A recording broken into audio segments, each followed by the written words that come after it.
हाय रेसिपीमध्ये सगळ्यांचं स्वागत आहे। आज आपण आहे ना इडलीचं पीठ तयार करत आहोत। तर बघा, हे तांदूळ आहेत, रेशनिंगचे तांदूळ आहेत आणि हे रेशनिंगचे तांदूळ रात्रभर भिजत ठेवले होते। त्याच्याबरोबरच ही उडीद डाळ आहे, ती पण रात्रभर भिजत ठेवली होती। त्यातलं पाणी आपण परत एकदा चेंज केलेलं आहे आणि आता आपण त्याचं मिक्सरमधून त्याचं वाटप करतो। परत रात्री भिजत ठेवणार।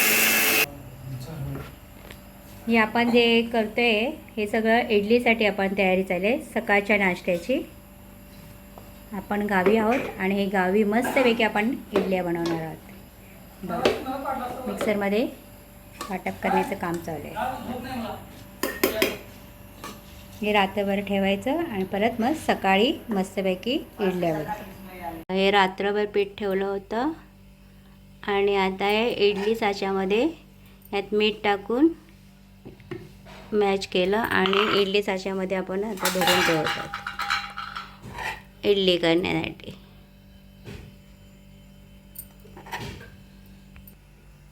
इडली साच्या ह्याच्यात पाणी ठेवलं गरम व्हायला, मग यामध्ये सगळी भांडी लावली जाणार। एकावर एक ठेवते। हो, काढते।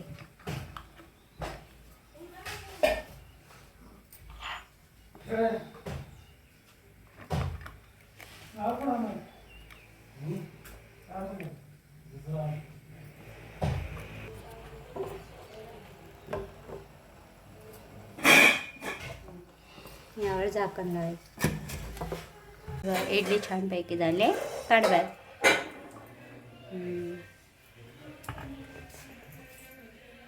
फुटले ना, एक काढून दाखव।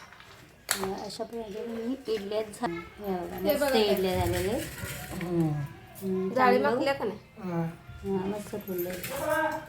अशा पद्धतीने आपली इडली आणि चटणी झालेली आहे, मस्त वेगळी। आवडल्याच तर तुम्ही पण अशाच पद्धतीने बनवा, खा आणि लाईक करा, सबस्क्राईब करा।